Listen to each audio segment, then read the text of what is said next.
வழங்குபவர்கள் Paces Pay, secure digital payments with multiple features and great success rate.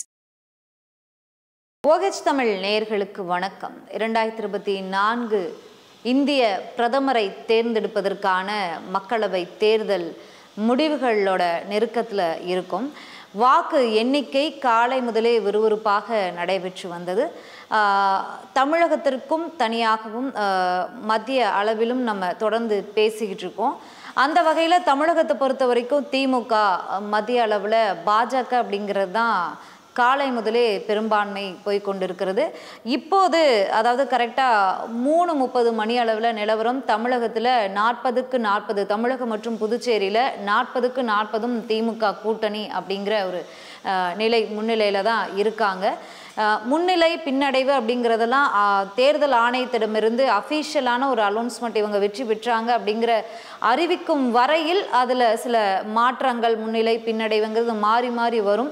அப்படி இருந்தாலுமே தமிழகத்தில் தொடர்ந்து தருமபுரி, விருதுநகர் இரு தொகுதியுமே தொடர்ந்து இழுபறியில் இருந்துச்சு. விருதுநகரில் பார்த்தா தேமுதிகவின் வேட்பாளர் விஜய் பிரபாகரன் தொடர்ந்து முன்னிலையில் இருந்தார். அதற்கு பிறகு பின்னடைவை சந்திச்சு தற்போது பின்னடைவாக இருக்கிறார்.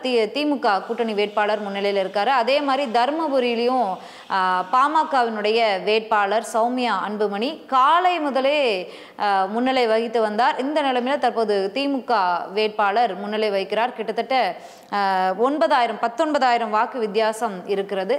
ஸோ இந்த முன்னிலை அப்படிங்கிறது உறுதிப்படுத்தக்கூடியது தான். அப்படிங்கிறதுனால தமிழகத்திற்கு 40க்கு 40, அதாவது தமிழகம் மற்றும் புதுச்சேரிக்கு 40க்கு 40 உறுதி அப்படிங்கிற அந்த நிலைமையில தான் தற்போதைய முன்னிலை நிலவரம் போயிட்டுருக்கு. சரி, இந்த மக்களவை தேர்தலோட சேர்த்து 4 சட்டமன்ற தேர்தலும் 4 மாநிலங்களுக்கு நடைபெற்றது. ஒடிசா, ஆந்திரா, அருணாச்சல பிரதேசம், சிக்கிம். அருணாச்சல பிரதேசத்தில் ஆளுங்கட்சியாக இருக்கக்கூடிய பாஜக மீண்டும் ஆட்சியை தக்க வைத்திருக்கிறது. சிக்கிம் மாநில கட்சியான சிக்கிம் கிராந்திகாரி மோர்ச்சா அப்படிங்கிற கட்சி சிக்கிம் தொகுதியில் இருக்கக்கூடிய 31 தொகுதிகளில் ஒரு தொகுதி தவிர 30 தொகுதிகளில் வென்று மீண்டும் ஆட்சி அமைத்திருக்கிறது. இது நேற்றே இந்த வாக்கு எண்ணிக்கையும் வெற்றி விவரமும் அறிவித்தாகிவிட்டது. இன்று ஒடிசா மற்றும் ஆந்திராவுக்கு தான் வாக்கு எண்ணிக்கை நடைபெற்றது. ஒடிசாவை பொறுத்த வரைக்கும் கிட்டத்தட்ட 24 ஆண்டுகள் நவீன் பட்நாயக் பிஜு ஜனதா தளம் கட்சி அதனுடைய முதலமைச்சராக ஆட்சி செய்திருக்கிறார். இந்த வரலாற்றை பாஜக இன்று முறியடித்திருக்கிறது. 24 ஆண்டுகால அந்த முதலமைச்சர் அப்படிங்கிற அந்த வரலாற்றை இன்று பாஜக அங்கு பெரும்பான்மை பெற்று முறியடித்திருக்கிறது. இருந்தாலும் கிட்டத்தட்ட 50 தொகுதிகள் வரைக்கும் பிஜு ஜனதா தளம் நவீன் பட்நாயக் பெற்றிருக்கிறார் இந்த முறை அப்படிங்கிறதும் பார்க்க வேண்டிய ஒரு விஷயமாக இருக்கிறது. ஆந்திராவில் பாஜக கூட்டணியில் இருக்கக்கூடிய சந்திரபாபு நாயுடு அவர்கள் கிட்டத்தட்ட 134 தொகுதிகள் வரைக்கும் பெற்றிருக்காரு. அவர் தான் ஆட்சி அமைக்க போறாரு, அவர் ஆட்சி அமைக்க போகிறார், அவர் தான் அடுத்த முதலமைச்சர் அப்படிங்கிறதுனால பிரதமர் மோடியிலிருந்து அனைவரும் தொடர்ந்து வாழ்த்துக்களை பதிவு செய்து வருகிறாங்க.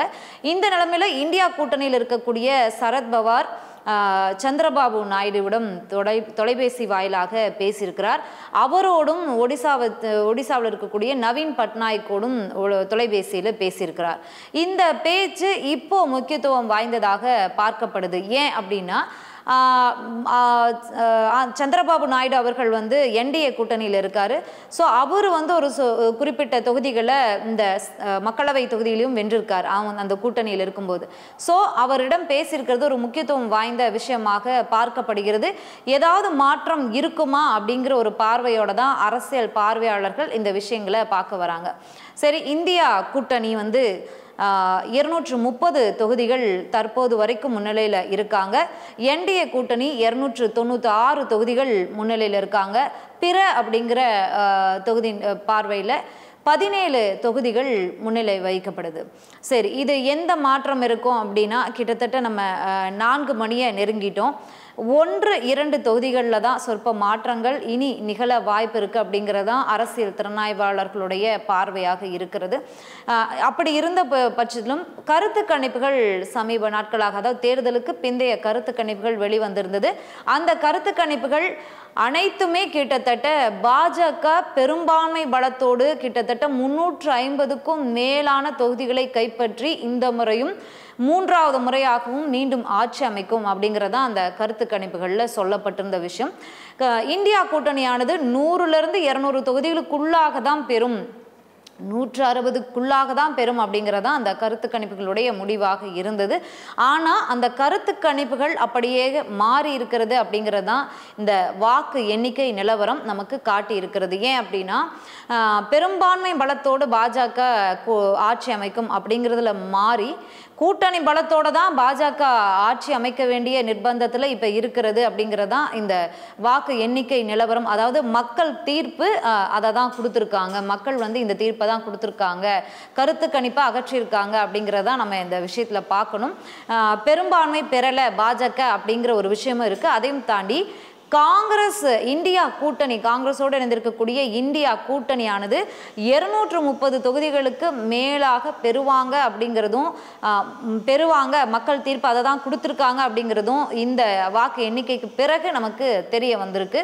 இந்த நிலைமையில தான் இந்தியா கூட்டணியும் சரி என்டிஏ கூட்டணியும் சரி இன்று மாலை வந்து ஒரு ஆலோசனை கூட்டத்திற்கு ஏற்பாடு பண்ணியிருக்காங்க. என்டிஏ கூட்டணியானது பிரதமர் மோடி தலைமையில் ஒரு ஆலோசனை கூட்டத்தை ஏற்பாடு பண்ணியிருக்காங்க. அதே மாதிரி இந்தியா கூட்டணியும் ராகுல் காந்தி அவர்கள் தலைமையில் ஒரு மல்லிகார்ஜுன கார்கே மற்றும் ராகுல் காந்தி தலைமையில் ஒரு கூட்டத்திற்கு ஏற்பாடு செய்திருக்காங்க. இந்த நிலைமையில தான் 5:30 மணி அளவில் ராகுல் காந்தி அவர்கள் செய்தியாளர்களை சந்திக்கிறதாகவும் ஒரு தகவல் வெளிவந்திருக்கு. இதுதான் காலையிலிருந்து இன்னைக்கு போய்கொண்டு இருக்கக்கூடிய இந்த வாக்கு எண்ணிக்கையினுடைய நிலவரம். இதையும் தாண்டி உத்தரப்பிரதேசம் மக்களவை தேர்தலினுடைய வெற்றியை தீர்மானிக்கக்கூடிய ஒரு 4-5 மாநிலங்கள் இருக்குது. அதில் வந்து முக்கியமான முதல் இடத்துல இருக்கக்கூடியது உத்தரப்பிரதேச மாநிலம். உத்தரப்பிரதேசம் அப்படின்னாவே வந்து பாஜகவிற்கு தான் ஓட்டு போடுவாங்க அப்படிங்கிற ஒரு முத்திரையை மாற்றி இந்த முறை உத்தரப்பிரதேசத்தில் காங்கிரஸ் பெருவாரியான தொகுதிகளை கைப்பற்றி இருக்கிறது. காங்கிரஸ் பெற்றிருக்கக்கூடிய தொகுதிகளை விட குறைவான தொகுதிகளை தான் பாஜக பெற்றிருக்கிறது அப்படிங்கிறது இது வந்து யாருமே எதிர்பார்க்காத ஒரு விஷயமா தான் இருக்குது. அதற்கு பிறகு எதிர்பார்ப்பு, அதாவது கர்நாடகா, ஒடிசா, தெலுங்கானா, ஹரியானா, குறிப்பாக மணிப்பூர், இந்த மாநிலங்கள்ல எல்லாம் பாஜகவிற்கு இந்த முறை கண்டிப்பாக வாக்கு என்பது குறையும் அப்படின்னு எதிர்பார்க்கப்பட்டது. ஆனால் அந்த எதிர்பார்ப்பானது அரசியல் பார்வையாளர்களிடையே ஒரு ஏமாற்றத்தை தான் கொடுத்துருக்கு. எதிர்பாராத உத்தரப்பிரதேசத்தில் தான் அந்த விஷயமானது இன்றைக்கு நடந்திருக்கு. சரி, இதையெல்லாம் தாண்டி பாஜக வந்து மத பிரச்சாரம் மேற்கொண்டிருந்தாங்க. சிறுபான்மையர் தொடர்பாக பிரதமர் அவர்களே பேசியிருந்தார், அமித்ஷா அவர்கள் பேசியிருந்தாங்க, வட நாடு தென்னாடுன்னு பிரித்து பேசினாங்க. இதெல்லாம் ஒரு புறம் இருக்க, அயோத்தி ராமர் கோயிலை வச்சு பேசாத ஒரு பிரச்சாரம் கூட பாஜக மூத்த தலைவர்களுடையதாக பார்க்கவே முடியாது. காங்கிரஸ் ஆட்சிக்கு வந்தால், இந்தியா கூட்டணி ஆட்சிக்கு வந்தால் அயோத்தி ராமர் கோயிலை பூட்டு போட்டுருவாங்க, புல்டோசரை வச்சு இடிச்சிருவாங்க, புல்டோசரை எங்கே பயன்படுத்தணும்னு யோகி ஆதித்யநாத்துக்கு மட்டும்தான் தெரியும் அப்படின்னு சொல்லியிருந்தாங்க. அந்த யோகி ஆதித்யநாத் எங்கெல்லாம் புல்டோசரை பயன்படுத்தியிருக்காரு, அந்த மக்கள் வந்து எந்த அளவுக்கு பாதிக்கப்பட்டிருந்தா இந்த மாதிரியான தேர்வை காங்கிரஸ் இந்தியா கூட்டணிக்கு வாக்களித்திருப்பாங்க அப்படிங்கிறதெல்லாம் பார்க்க வேண்டிய விஷயம். சரி, இந்த அயோத்தி ராமர் கோயில் விஷயத்தை நான் இப்போ ஏன் எடுத்தேன்னா, அந்த அயோத்தி ராமர் கோயில் அமைந்திருக்கக்கூடிய பைசாபாத்தில் பாஜக பின்னடைவை சந்திச்சிருக்கு. இது வந்து எல்லாருமே உத்து பார்க்க வேண்டிய ஒரு விஷயம். ஏன் அப்படின்னா, அயோத்தி ராமர் கோயிலை கட்டிட்டாங்க, பாஜக இந்த முறை ஆட்சியை பிடிச்சிரும் அப்படிங்கிறது பாஜகவினருடைய பெரும் நம்பிக்கையாகவும் இருந்துச்சு, பாஜக ஆதரவாளர்களுடைய நம்பிக்கையாகவும் இருந்துச்சு, எதிர்த்தரப்பில் இருக்கிறவங்களுக்கு ஒரு அச்சத்தையும் கிளப்பி இருந்துச்சு. அதற்கு முற்றுப்புள்ளி வைக்கிற மாதிரி தான் இருக்குது உத்தரப்பிரதேச மாநிலத்தில் பாஜக பின்னடைவை சந்திச்சிருக்கிறது. குறிப்பாக அயோத்தி ராமர் கோயில் இருக்கக்கூடிய அந்த பகுதியிலேயே பின்னடைவை சந்திச்சிருக்கு. அங்க சமாஜ்வாதி கட்சி வேட்பாளர் 3000த்திற்கும் அதிகமான வாக்குகள் முன்னிலையில் இருக்கார். இதை பத்தி நம்ம ஏன் பேசுறோம் அப்படின்னா, சில தமிழ் ஊடகங்கள் அயோத்தி ராமர் கோயிலும் சரி, உத்தரப்பிரதேசத்திலும் சரி, பீகார், ஹரியானா அந்த மாதிரியான மாநிலங்களில் கருத்து கணிப்புகளில் நேரடியாக மக்களை சந்தித்து எடுத்திருந்தாங்க. இந்த உத்தரப்பிரதேசத்தில் பாஜக இந்த பெரும் பின்னடைவை அடைந்ததற்கு காரணம், அயோத்தியில் அந்த கோயில் அமைந்திருக்கக்கூடிய பகுதியிலேயே பின்னடைவை அடைந்திருக்கிறதுக்கான காரணம் என்ன அப்படின்னா, அயோத்தி ராமர் கோயில் கட்டுவதற்காக அந்த இடத்துல குடியிருந்த வணிகம் செய்து கொண்டிருந்த பலரை அப்புறப்படுத்தியிருக்காங்க. அவங்களுக்கு சரியான நிவாரணங்கள் கொடுத்துருக்காங்களான்னா கூட அதுக்கு மிக பெரும் கொஸ்டின் மார்க் தான். பலருடைய வாழ்வாதாரம் கேள்விக்குறியாகி இருக்கிறது. இவை எல்லாமே தான் உத்தரப்பிரதேசத்தில் இந்த தேர்தல் தீர்ப்பினை கொடுத்துருக்கு அப்படின்னு பார்க்கலாம். அதையும் தாண்டி ஆந்திரா, கர்நாடகா, தெலுங்கானா இங்கே எல்லாமே இந்தியா கூட்டணிக்கு வாக்குகளை எதிர்பார்த்தாங்க அதன் ஆதரவாளர்கள். ஆனால் அங்கே ஏமாற்றம் தான் கிடைச்சிருக்கு. குறிப்பாக கர்நாடகாவில் இந்த பிரஜ்வல் ரேவண்ணா விஷயம் மிகப்பெரும் களமாடும். தேர்தல் வாக்கு வங்கியில் அது மிக பெரும் களமாடும். இந்தியா கூட்டணிக்கு அது ஒரு சாதகமாக அமையும் அப்படின்றது தான் எல்லாருடைய ஒரு பார்வையாகவும் இருந்தது. ஆனால் அதற்கு எதிர்மறையாக இன்னைக்கு காலையிலிருந்தே அந்த கர்நாடகா ஹசன் தொகுதியினுடைய வேட்பாளர் முன்னாள் எம்பி, முன்னாடியும் அவர் எம்பி தான், அவர் அந்த பிரஜ்வல் ரேவண்ணா தொடர்ந்து முன்னிலையில் தான் இருந்தார். இது எல்லாருக்குமே ரொம்ப ஷாக்கிங்காக தான் இருந்தது. பிற்பகலுக்கு பிறகு தான் அவர் பின்னடைவை சந்திச்சார். ஸோ மக்கள் யோசிச்சு அங்கே இரண்டாம் கட்ட வாக்குப்பதிவில் மாறி இருக்குமா, இல்லை மக்களுடைய அந்த வாக்குப்பதிவு இது சகஜமான ஒரு விஷயம்தான். காலையில் வாக்கு, அதாவது முதற்கட்டம் இரண்டாம் கட்டத்தில் முன்னிலையில் இருப்பாங்க, அதற்கு பிறகு பின்னடைவை சந்திப்பாங்க. இது தொடர்ந்து தான். அதுக்கு தான் நம்ம கடைசி வாக்கு எண்ணும் வரைக்கும் முடிவை அறிவிக்காமல் தேர்தல் ஆணையம் வைத்திருக்கும். நம்மளும் அஃபிஷியலாக அலௌன்ஸ் பண்ண பிறகு தான் நம்ம அதிகாரப்பூர்வமாக பேச முடியும். இன்னொரு விஷயம் என்னன்னா, இந்தூர் தொகுதியில் நோட்டாவுக்கு மட்டும் 1 லட்சம் வாக்குகள் பதிவாகியிருக்கு. இந்தூர் தொகுதியில் தான் இது 1 லட்சமாக கடந்திருக்கு.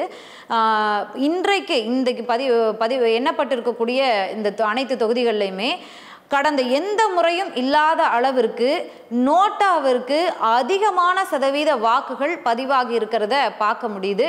இது மக்கள் இந்த வாக்களிக்காம நிறைய மக்கள் இருப்பாங்க.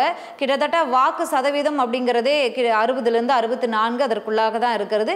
கிட்டத்தட்ட ஒரு 40% மக்கள் வாக்களிக்கலை அப்படிங்கிறதும் முக்கியமாக பார்க்க வேண்டிய ஒரு விஷயமா இருக்கு. இருந்தாலும் வாக்களித்த அந்த மக்களுக்கு தேர்தல் ஆணைய தலைவர் நேற்று வாழ்த்துக்களை தெரிவிச்சிருந்தார். ஆனா அந்த வாக்களித்த 64-65%லேயே எத்தனை சதவீதம் நோட்டாவிற்கு பதிவாகி இருக்கு? அப்ப அந்த தொகுதியில நிற்கக்கூடிய வேட்பாளர்கள் மீது, இல்ல பிரதமர் வேட்பாளர் மீது நம்பிக்கை அற்றதுனால தான் அவங்க அந்த நோட்டாவுக்கு வாக்களித்திருக்காங்க. இது தொடர்பாலாம் இன்னும் வரும் நாட்களில் நம்ம விரிவாக பேச இருக்கோம். கிட்டத்தட்ட இப்போது யார் ஆட்சி அமைக்க போறாங்க அப்படிங்கிற ஒரு முடிவு நமக்கு தெரிய வந்துருச்சு. பாஜக பெரும்பான்மை பலத்தோடு ஆட்சி அமைக்கல, கருத்து கணிப்புகள் பொய்யாகி இருக்கிறது, மக்கள் வேறு தீர்ப்பை கொடுத்திருக்காங்க. காங்கிரஸ் இந்த முறை சரியாக களமாடி இருக்காங்க, இந்தியா கூட்டணி நல்லா மக்கள்ல போய் சேர்ந்திருக்காங்க. ராகுல் காந்தியின் பாரத் ஜோடோ யாத்ரா ஆகட்டும், இல்ல பிரியங்கா காந்தியின் பிரச்சாரம் ஆகட்டும், இல்ல அந்தந்த பகுதியில் இருந்த இளம் தலைவர்களுடைய பிரச்சாரங்கள் இந்த முறை மக்களை சென்றடைந்திருக்கிறது. இல்ல பாஜகவின் இந்த 10 ஆண்டு கால ஆட்சியில மக்கள் சுணக்கம் கண்டிருக்காங்க அப்படிங்கிற விஷயம்லாம் இந்த வாக்கு எண்ணிக்கைக்கு பிறகு நமக்கு தெரிய வந்திருக்கு. சரி, மீண்டும் இன்னும் பல செய்திகளோடு நாளை யார் ஆட்சி அமைக்க போறாங்க, என்னென்ன நிகழ்வுகள்லாம் நடக்க இருக்கு என்னங்கிறத நம்ம மீண்டும் சந்திச்சு பேசலாம். நன்றி. இந்த வீடியோ உங்களுக்கு பிடிச்சிருந்தா லைக் பண்ணுங்க, ஷேர் பண்ணுங்க, கமெண்ட் பண்ணுங்க. மறக்காம OH தமிழ் சேனலுக்கு சப்ஸ்கிரைப் பண்ணுங்க.